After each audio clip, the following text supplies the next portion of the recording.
parole qui est une bénédiction, qui est la lumière sur notre sentier, qui est l'épée de l'esprit, qui est l'appui sûr. C'est pour cela qu'on nous appelle ici l'église la pierre principale de l'angle. Et la pierre principale de l'angle, c'est les enseignements de Jésus. Fondation sûre, qui est notre espérance, Jésus-Christ. Prenons dès le départ les bonnes habitudes. Soyons dans les fondations sûres, solides, fermes, qui tiennent le coup malgré les tempêtes, les murmures, les vents, malgré les insultes, les persécutions, malgré la souffrance que veut nous causer le diable, mais nous nous tenons bon. Parce que nous sommes assis dans la parole de Dieu. Alléluia. Et la parole de Dieu ce matin va faire beaucoup de choses dans nos vies encore. Vous savez que tout à l'heure, nous allons tenir une assemblée générale constitutive assez rapidement pour définir l'association, le nom de l'association, comme la dernière fois nous sommes réunis. Et puis, dans l'autre point de l'autre jour, c'est que je vais lire les statuts, et puis on va les voter. Et puis, on a choisi quelques membres dans un premier temps. Et puis, dans un deuxième temps, nous choisirons encore d'autres membres.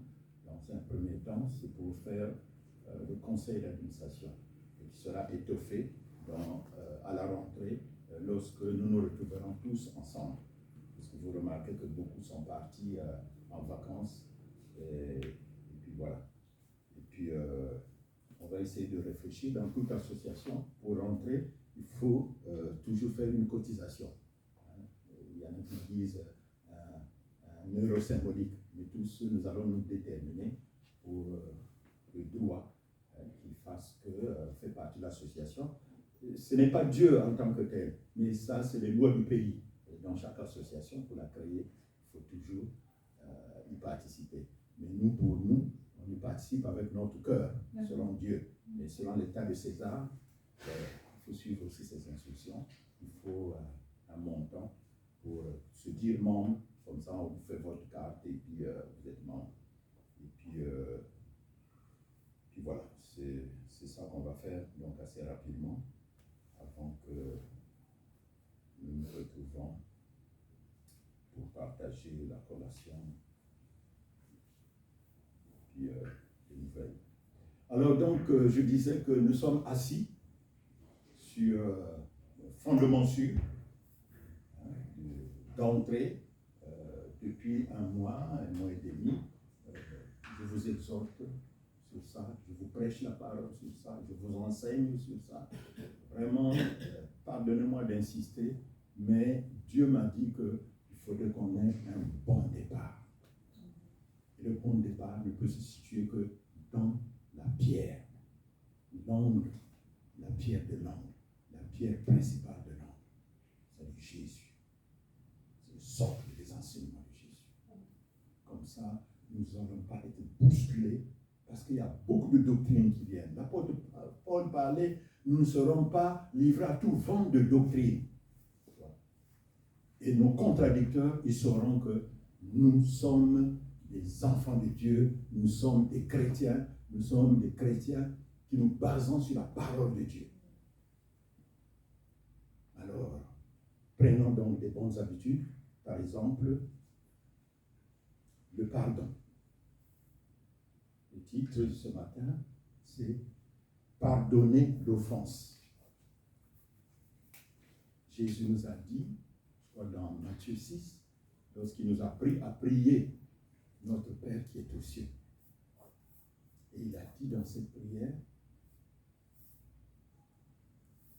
nous disons aussi, lorsque nous nous adressons à notre Dieu qui est aux cieux, que son nom soit sanctifié, que son règne vienne.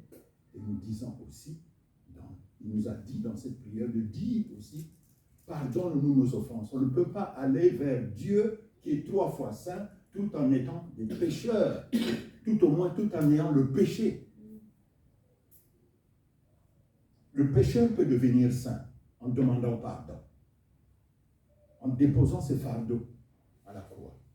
Donc, on ne peut pas aller vers Dieu, Jésus, c'est ce qu'il nous a pris dans la prière de notre Père, sans nous laver, nous purifier par son sang, afin que nous soyons saints, parce que celui à qui nous nous adressons est 3 fois saint. Pardonne-nous nos offenses, comme nous pardonnons aussi à ceux qui nous ont offensés. Que Dieu ne pardonne pas seulement nos péchés, mais qu'il pardonne aussi à celui-là qui a fait que je sois l'occasion de chute, que je puisse pécher. C'est ce que ça veut dire. Il faut donc pardonner à ceux qui nous ont offensés. Ecclésiaste 9, 4 dit, pour commencer donc, pour tous ceux qui vivent, il y a de l'espérance. Pour tous ceux qui vivent, il y a de l'espérance. Ecclésiaste 9, 4. Bien-aimés, il arrive au travail, dans nos familles, même dans l'église, ou partout où nous sommes, à l'école, pour ceux qui vont à l'école, partout, que des frères ou des sœurs, ou des gens, des collègues de travail, ou des amis dans le quartier, ou des voisins dans le quartier, partout où nous sommes, ces gens-là peuvent vous offenser, ou peuvent murmurer derrière votre dos. Il y en a même qui vont pousser la chose plus loin jusqu'à vous poser des pots de bananes, jusqu'à vous souhaiter le malheur. Il y en a qui complotent contre vous, qui font des calculs. Comment vous avoir? Comment vous ensorceler? Ils font des choses contre vous. Et deux fois, ces choses-là parviennent à vos oreilles. Vous l'entendez. Parce que quelqu'un est mouchard, il vient vous le dire. Ou quelqu'un vous aime, il a entendu ça, il vient vous le dire. Comme dirait quelqu'un, les murs ont des oreilles. Donc vous l'entendez d'une manière ou d'une autre. Mais ça vous fait mal lorsque vous entendez quelqu'un qui vous complote contre vous, quelqu'un qui vous souhaite le malheur, qui vous met des bâtons dans les roues, qui vous pose des pots de bananes sur votre chemin. C'est une souffrance. Mais Dieu dit, lorsque vous entendez ces choses qui vous font mal, il faut pardonner. Voilà. C'est dur. Très. Ah oui. Très dur. Il faut pardonner. Même si c'est très dur, mais il faut pardonner. Hein? Nous l'avons vu là. Pardonne nos offenses et pardonne aussi à ceux qui nous ont offensés. C'est un ordre. C'est très dur, oui, mes frères, mes soeurs. Charnellement, c'est très dur de supporter quelqu'un qui a toujours mangé avec toi, qui partage toujours avec toi. Au travail, vous entendez bien. Dans le quartier, vous êtes des voisins qui vous entendez, vous faites même la fête des voisins et tout. Mais il vous fait du mal. Il complote contre vous. Il médit contre vous. Il murmure contre vous. Et vous l'apprenez. Et oui, c'est difficile de supporter ce genre de choses. Mais Jésus te dit, pardonne ceux qui t'ont offensé. Parce que c'est son Père qui nous l'a dit, lorsqu'on s'adresse à lui, lui dit que, avant qu'il accepte notre prière, que nous pardonnons d'abord à ceux qui nous ont offensés. Nous demandons d'abord pardon pour nos péchés, et puis ceux qui nous ont offensés, ceux qui nous font mal. Ayons de bonnes habitudes, bien aimés. Ayons de bonnes habitudes.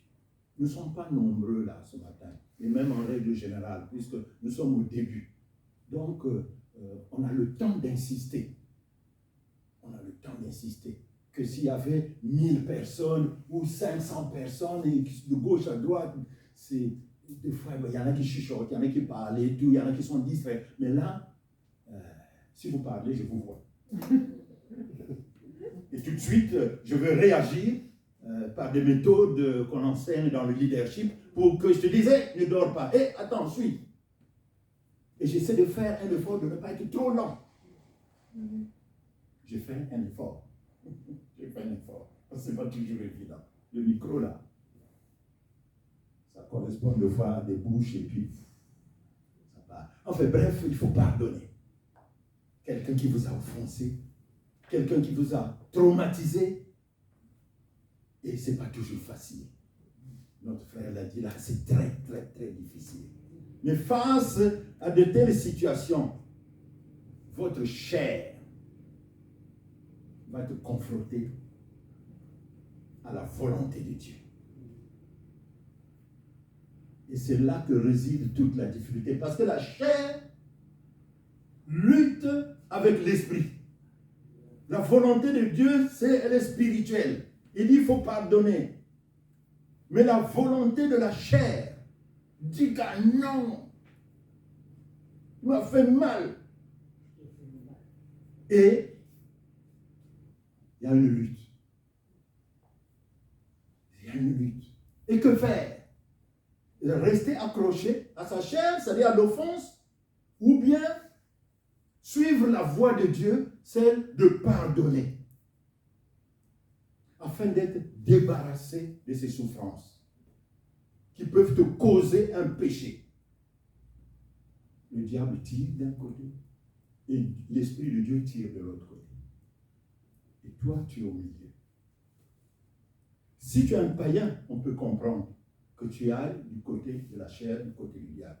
Mais si tu es un chrétien, ça peut arriver qu'on te fonce aussi, qu'on te fasse du mal aussi.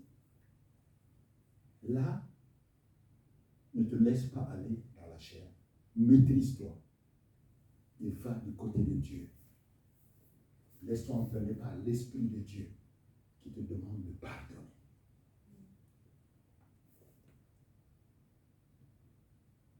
Même si l'offense vous paraît vraiment considérable, surtout venant des personnes que vous aimez, dont vous avez le moindre doute qui peut vous faire du mal, bien aimé, le pardon est la plus belle réponse que vous devrez leur poser.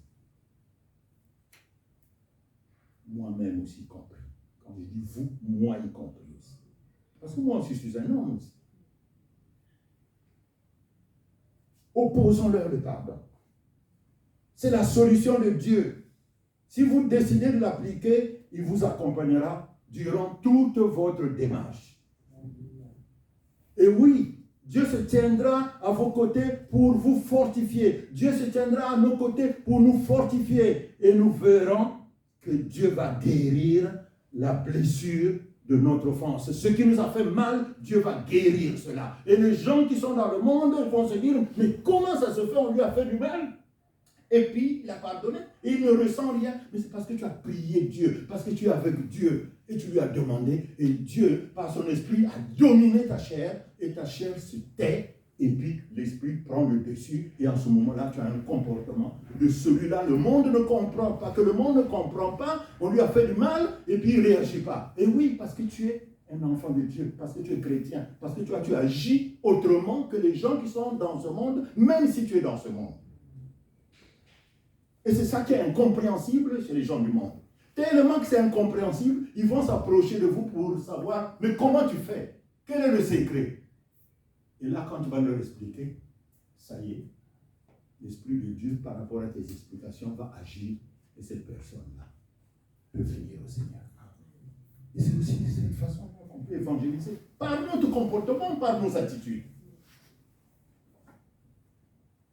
Ah oui, pardon. Il faut pardonner. Je prends un exemple qui s'est passé dans le temps des siècles derniers.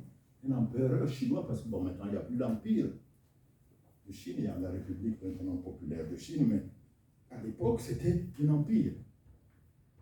Alors cet empereur va apprendre qu'il y a eu une insurrection dans dans le pays qu'il commande, dans une région du pays dont il a la charge, c'est-à-dire de son empire.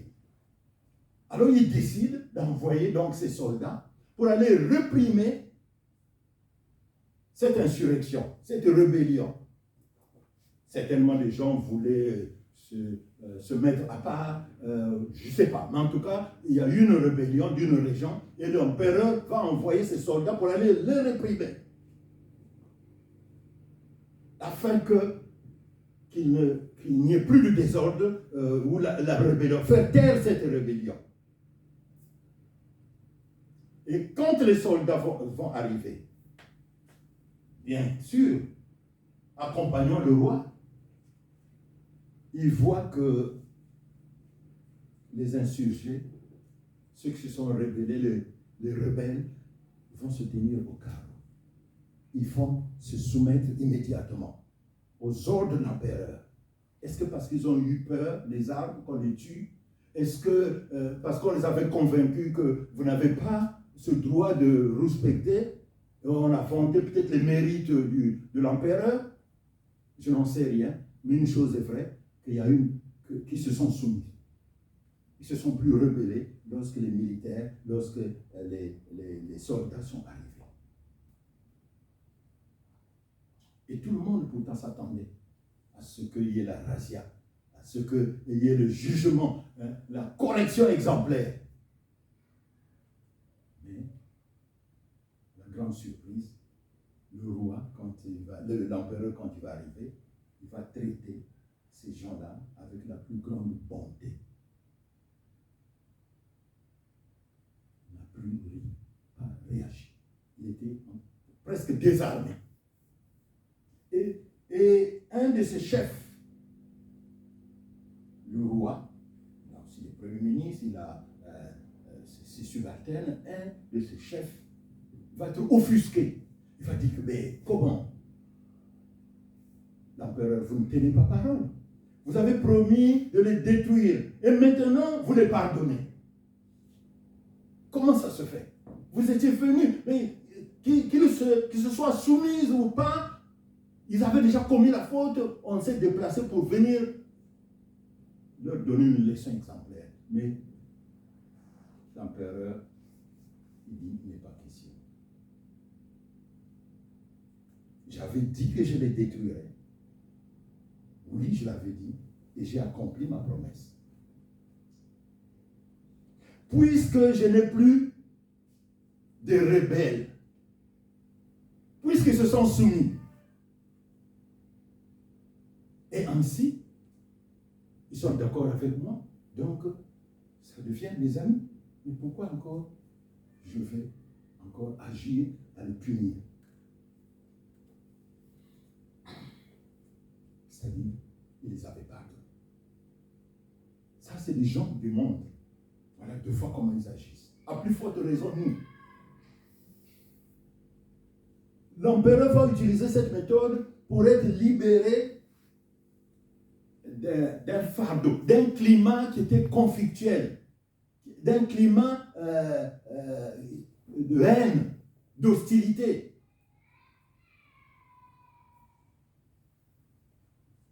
Et c'est ce que Jésus a voulu faire à l'égard de tous ceux qui croient en lui. Pour nous pardonner de tous nos péchés. Matthieu 5, 44. Je lis, mais moi je vous dis, aimez vos ennemis, bénissez ceux qui vous maudissent, faites du bien à ceux qui vous haïssent, et priez pour ceux qui vous maltraitent et qui vous persécutent. Matthieu 5, verset 44. Amen. Et nous pouvons lire dans Matthieu 6, 14.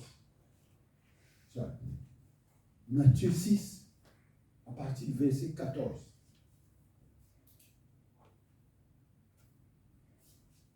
Toujours le pardon. Il faut pardonner. Il faut pardonner.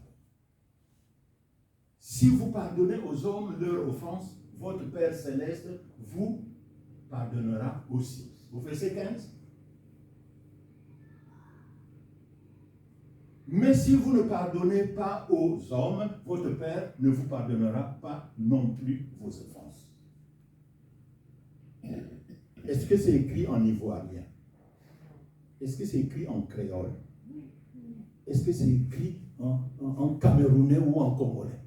C'est écrit en français. Nous pouvons lire. Si vous pardonnez aux hommes, votre Père, c'est-à-dire Dieu le Père, si vous ne pardonnez pas aux hommes, votre Père qui est dans les cieux ne vous pardonnera pas non plus vos offenses. Donc il faut pardonner. Il faut que nous pardonnons. C'est clair, c'est simple, c'est le français courant. Les oreilles aiment bien entendre cela. Mais pour pratiquer, c'est là où il y a le problème. Et c'est pour cela que nous sommes des hommes et des femmes de prière. Au fur et à mesure que nous prions, nous apprenons la difficulté, nous apprenons à vaincre la difficulté qui entraîne notre corps, notre chair à réagir.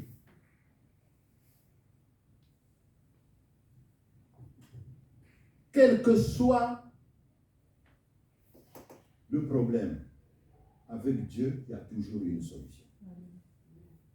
Le week-end passé, j'étais parti avec mon épouse officier un mariage et j'ai parlé du pardon à la place du divorce. Genèse 2, 24 nous dit, l'homme quittera son père et sa mère et s'attachera à sa femme et ils deviendront deux chairs. Non. Une chair. Oui, deviendront une chair. 1 plus 1 égale 1. Et non 1 plus 1 égale 2. Ça, c'est dans le monde, mais dans le Seigneur, vous devenez une seule chair. C'est vrai que la Bible autorise une personne mariée à mettre fin à son mariage si l'un des conjoints commet l'immoralité sexuelle. Ce n'est pas moi qui le dis. Lisons la parole de Dieu dans Matthieu 19, de 8 à 9.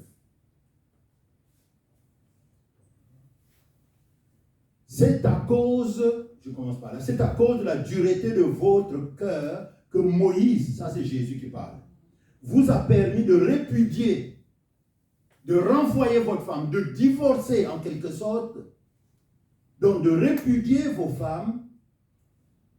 Au commencement, il n'en était pas ainsi.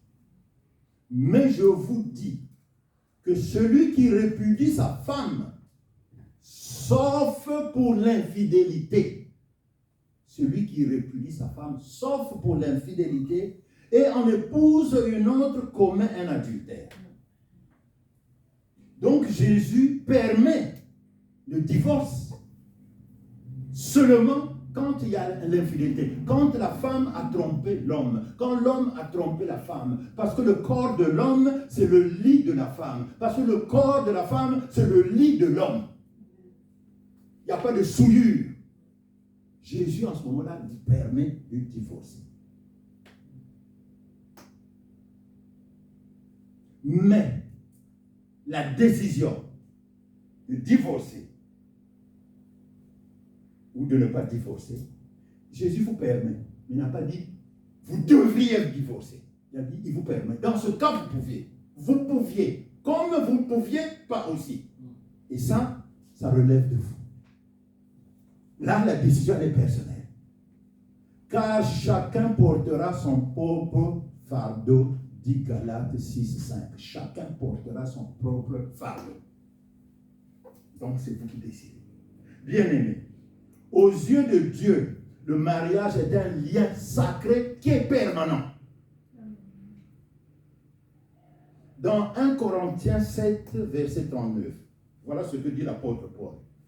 Un dernier mot. Une femme demeure liée à son mari aussi longtemps qu'il vit. Mais si le mari vient à mourir, elle est libre de se remarier avec qui elle veut, à condition, bien entendu, que ce soit avec un chrétien. nous entendons partout, dans les vœux de mariage, cette expression, jusqu'à ce que la mort nous sépare. Nous admettons, même si nous ne le lisons pas dans la Bible, mais c'est quasiment un principe biblique, jusqu'à quand la mort nous sépare. Il est lié tant que le mari est encore vivant. Mais si le mari meurt, elle est libre de se marier avec qui il veut. C'est aussi valable pour l'homme. Là, Jésus parle de la femme, mais c'est aussi valable aussi pour l'homme. C'est la mort qui nous sépare. Et, cher ami, accepteras-tu d'attendre que ton conjoint décède pour te remarier? Surtout si ton conjoint a 90 ans, bon. Mais là, de toute façon, le mariage là aussi, bon. Tu vois, tu sens que tu vas faire la fin. Mais si tu as 25 ans, 30 ans, ton mari te trompe ou ta femme te trompe, puisque Jésus a dit, pour infidélité, ça je peux divorcer. Et ton type, tu vas te marier là d'ici là. Ou les jeunes là, vous allez vous marier d'ici là. 25 ans, 30 ans, 31 ans. Parce qu'il y a eu ça. Tu dis la parole de Dieu, dit ça. 1 Corinthiens 7, 39. Ou bien plutôt Matthieu 19. Matthieu 19, de 8 à 9 qu'on a lu, sauf pour infidélité. Jésus permet le divorce. Alors donc, comme Jésus permet le divorce, l'apôtre Paul dit aussi, il faut qu'un de vous meure. Mais mes jeunes frères, mes jeunes sœurs là, mais vous avez 30 ans, 25 ans, mais votre vie peut-être c'est à 90 ans tu vas mourir. Donc jusqu'à 90 ans tu vas attendre que l'autre meure. Tu vas attendre jusqu'à ce qu'il meure. Parce que tu es chrétien, et oui tu es chrétien, tu ne veux pas aller parce que sinon ça va être l'adultère. Eh bien tu vas attendre 10 ans, 15 ans, 20 ans, 30 ans, 50 ans. Pourquoi ne pas pardonner? Et arranger les choses, même en cas d'infidélité sexuelle, d'infidélité, d'immoralité sexuelle. Parce que tu ne sais pas quand est-ce que l'autre va mourir. Il faut pardonner. Luc 17, tu vois, dit quoi? Luc 17, verset 3.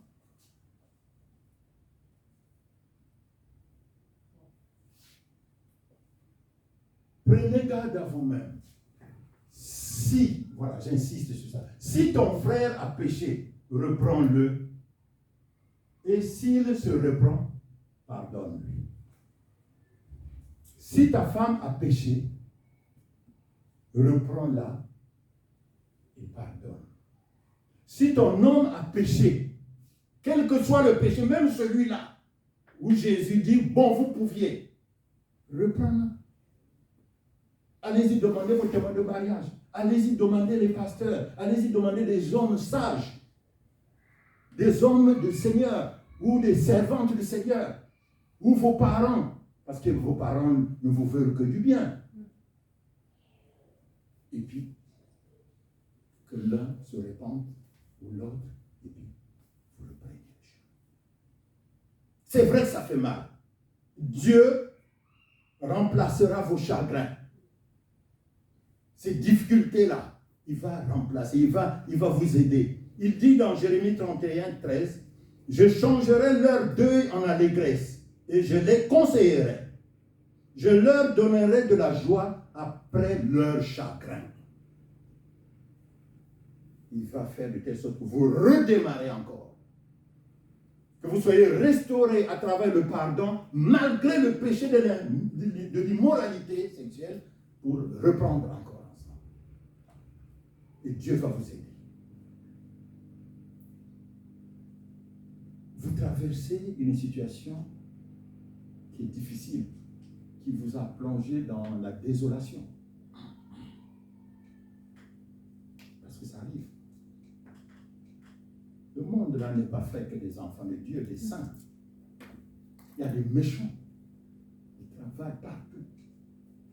Alors vous traversez une situation difficile. Sachez que Dieu sait exactement ce que vous ressentez dans votre cœur. De celui qui vous a trahi, de celui qui est parti vous poser une peau de banane, de celui qui veut vous vaincre, de celui-là qui veut vous faire du mal. Dieu connaît, il connaît. Quand vous l'avez appris, la souffrance que vous avez, la lutte en vous-même, où je me venge, ou bien je pardonne. Dieu connaît ce que vous ressentez. Ne soyons pas fatalistes. Prenez plutôt le temps de vous rappeler ces promesses, les promesses de Dieu. Il va changer votre chagrin en allégresse. Nous venons de le lire. Alléluia. Ne soyons pas trop critiques aussi. Je vais aborder là un autre point. Souvent, nous sommes critiques envers les autres. Mais Matthieu 7 nous dit, au verset 3, pourquoi vois-tu la paille qui est dans l'œil de ton frère et n'aperçois-tu pas la poutre qui est dans ton œil? Il est tellement facile de se laisser aller à la critique que la critique devient pour certains une spécialité. Chez nous, dans mon pays, on parle de songi-songi. Et au Cameroun, on parle de Congo-ça. C'est-à-dire que ça devient une habitude, quoi. Les commères.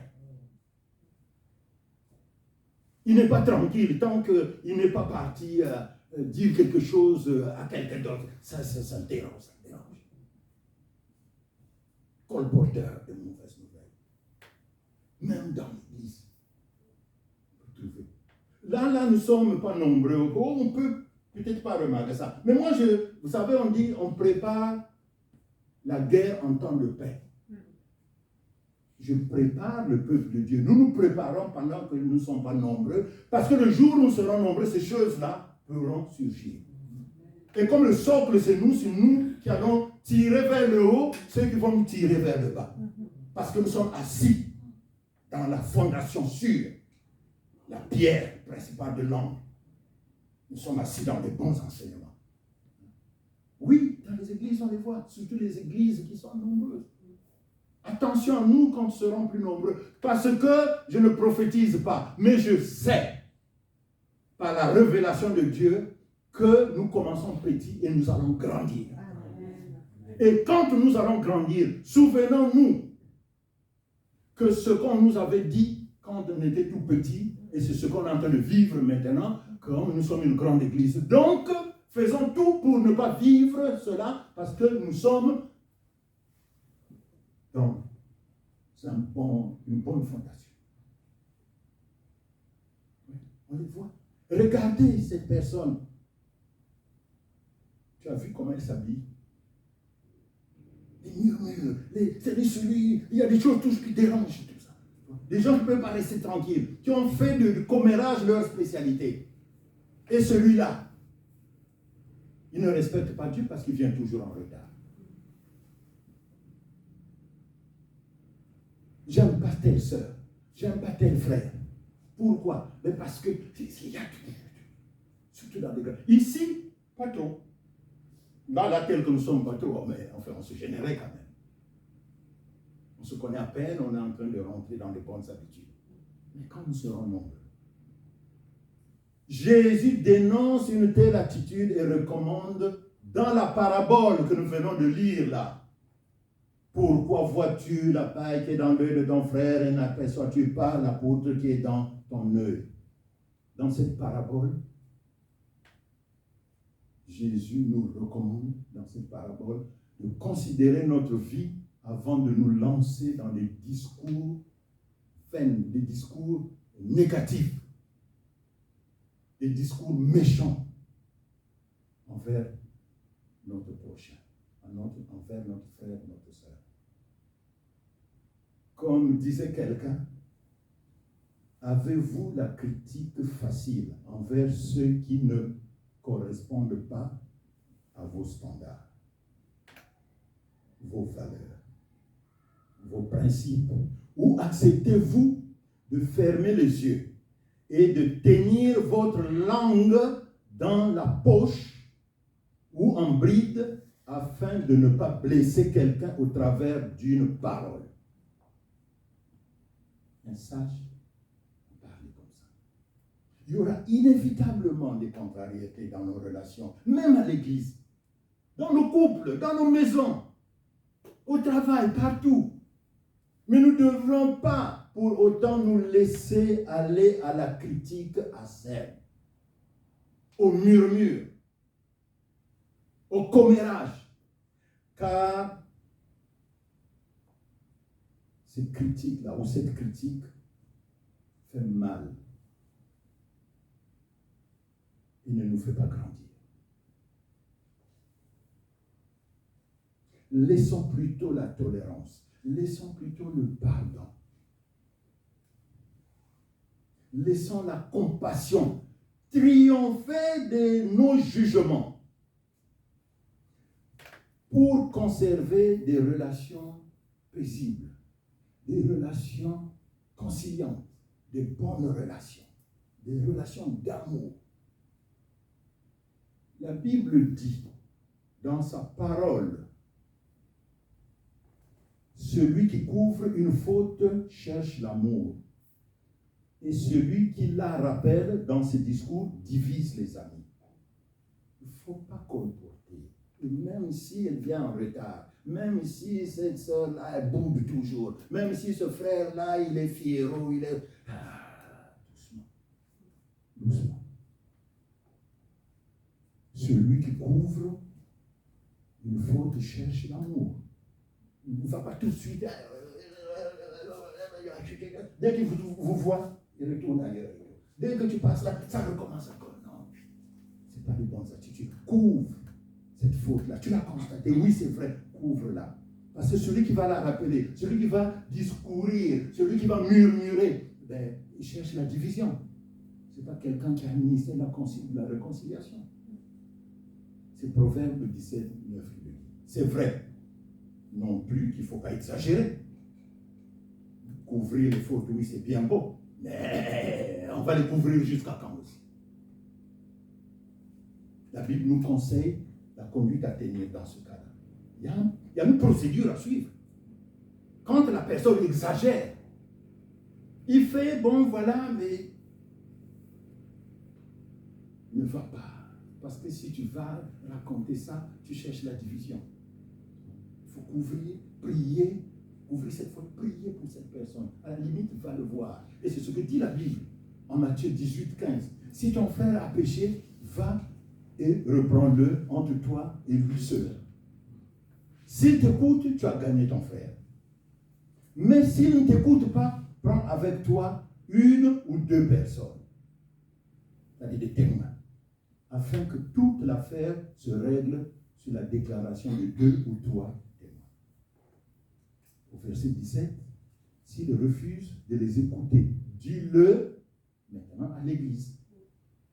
Et s'il refuse d'écouter l'Église, qu'il soit pour toi comme un païen ou un publicain. Beaucoup, avant d'arriver à cette division, tu vas faire beaucoup. Mais toi, dès le premier instant, tu remarques que son caractère ne correspond pas et ça frise le péché tout de suite. Tu vas pour raconter de gauche à droite. C'est pas bon. Surtout dans les grandes églises. Ici, c'est plus facile. Pasteur, ou maman pasteur, ou frère Christian, voilà ce que... Bon, on peut vite arranger. Mais ne va pas. Non, prenons des bonnes habitudes, mes frères et sœurs. Dieu ne vous critiquera, il ne va pas vous critiquer. Il va corriger. Il ne vous critiquera pas. Il va critiquer pour avoir. Lui, il est en nous. Nous allons finir, on a débordé les 5 minutes, c'est ce que j'ai prévu. Soyons donc amour, soyons remplis de l'amour de Dieu. On va terminer par ça en guise de conclusion. À ceux-ci, tous reconnaîtront que vous êtes mes disciples si vous avez de l'amour les uns pour Jean 13, 35. Il est facile d'aimer les gens qui nous apprécient. Mais lorsque nous sommes en face de quelqu'un qui est différent de nous, en tout point, qu'en est-il? Il y en a qui aiment des compliments. Ils aiment que des compliments. Là, ils sont d'accord. Mais quand il n'y a pas de compliments, il y a des critiques, là, ça ne va plus. Peut-être allez-vous me dire que vous êtes amour, vous aussi, que vous êtes engagé dans des œuvres caritatives, des œuvres sociales, que vous travaillez dans les EHPAD, que vous êtes des aides-soignants, que vous êtes ambulanciers, que vous êtes ceux qui poussent les brancards là dans les hôpitaux, là, je ne sais pas comment on les appelle. Peut-être, oui alors, vous travaillez peut-être à la personne à domicile ou je ne sais pas, que vous servez Dieu, même à l'église. Et pour vous, c'est synonyme d'amour, c'est une preuve d'amour. Oui, peut-être. Mais regardez ce que dit Paul dans 1 Corinthiens 13, 2. Quand 1 Corinthiens 13, 2, quand j'aurai le don de prophétie, la science de tous les mystères et toute la connaissance, quand j'aurai même toute la foi jusqu'à transporter des montagnes, et si je n'ai pas de charité, c'est-à-dire si je n'ai pas d'amour, je ne suis rien. Tu as beau être brancardier, tu as beau être dans les œuvres caritatives, tu as beau servir à l'église, tu as beau faire du bien. Oui, c'est des preuves d'amour. Mais peut-être tu fais ça pour que les gens disent que tu es amour. Alors qu'au fond, tu ne l'es pas. Mais comment? Eh bien, il le dit. Tu as fait tout ça là. Mais si tu n'as pas d'amour, ce que lui seulement appelle la charité, tu n'es rien. Amen. Ça passe? Ça fait mal un peu? L'amour que Dieu nous demande de manifester n'est pas ce type d'amour, bien-aimé, que nous retrouvons sur terre, qui pousse l'homme à donner sans aimer. Il donne sans aimer, il montre ce qu'il est, tout ça pour que les autres voient qu'il est amour, alors qu'en fait il n'aime pas. Ça le dérange même. L'amour vient d'en haut. C'est le fruit de l'esprit. Ça dépasse notre entendement. C'est difficile, le monde ne peut pas comprendre ce genre d'amour quand il agit en vous. Parce qu'il vient de Jésus. Jésus souhaite que...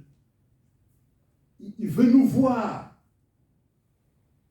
aimer notre prochain comme il nous a aimés. Aimez-vous les uns les autres comme je vous ai aimé. Jusqu'à aller à la croix. Oui. Mourir, heureusement ressuscité. C'est à cela que c'est cela qui nous distingue des autres et démontre que nous appartenons à Jésus, tout en étant dans ce monde. Bien-aimé, une vie sans amour, c'est une vie triste et qui n'est pas digne du Seigneur. Appréhendons ces choses-là. C'est en fait un rappel, c'est vrai, mais un rappel que je vais placer dans le renouveau, dans ce sens que nous commençons l'œuvre. Un rappel pour revenir aux fondamentaux et que nous commençons encore avec ces fondamentaux pour recevoir ceux qui viendront, les nouvelles âmes que nous allons évangéliser dans les 3 communes là, qui ne connaissent pas Dieu, mais qui vont donner leur vie à Dieu. Mais quand ils viendront, il faut les édifier. Il faut leur parler un langage sage, d'amour, d'adulte, afin qu'ils se sentent bien, qu'ils sont vraiment dans la maison du Seigneur. Parce que sinon, ils vont venir et repartir. comme le chant des enfants, la chanson des enfants. Un petit tour et puis il s'en va. Je ne sais plus comment faire. Un petit tour et il s'en va. Ma fille chantait ça à l'école maternelle. C'est pas le but. Prions. Surtout pour ceux qui ont été offensés et qui ont du mal à pardonner. Inclinons nos têtes, s'il vous plaît. À la limite, même ferme nos yeux. Et je demande à ceux qui ont été maltraités, ceux qui ont été traumatisés, ceux qui ont été offensés, mais qui ont du mal à pardonner, peut-être qu'ils sont parmi nous. Tu lèves seulement ta main. C'est seulement moi qui te vois. Et Dieu, les autres inclinés. Ta tête. On ne veut pas te juger. Si tu es là, tu lèves juste ta main et puis tu la baisses tout de suite. Si tu as du mal à pardonner. Oui, j'ai vu. Baisse ta main.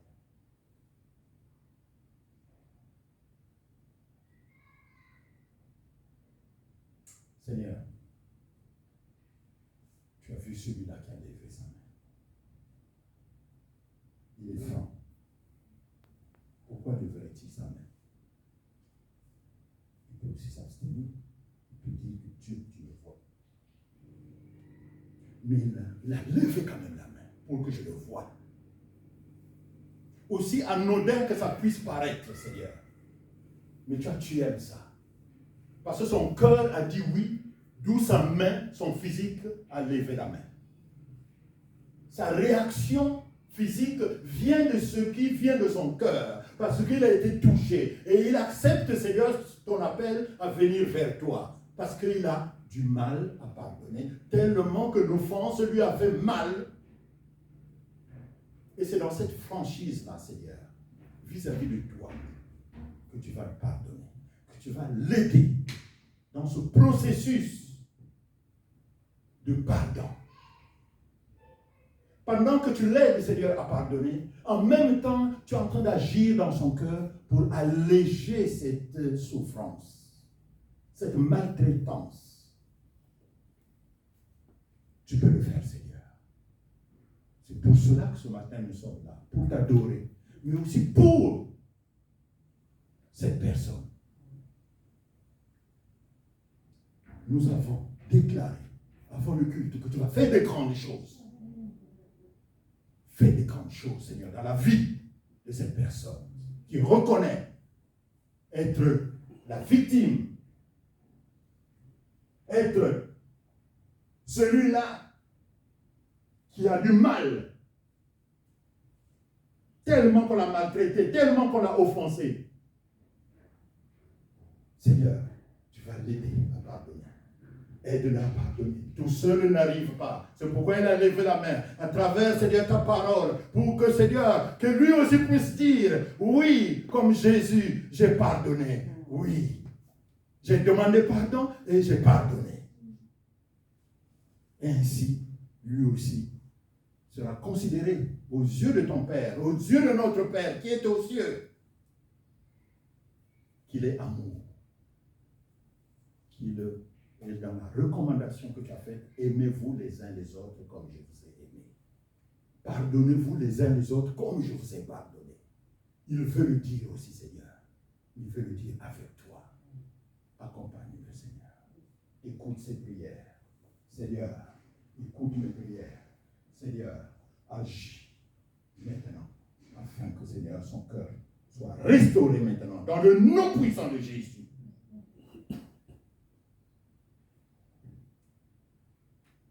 Et qu'il ait un cœur, lui aussi, compatissant. Merci, Seigneur.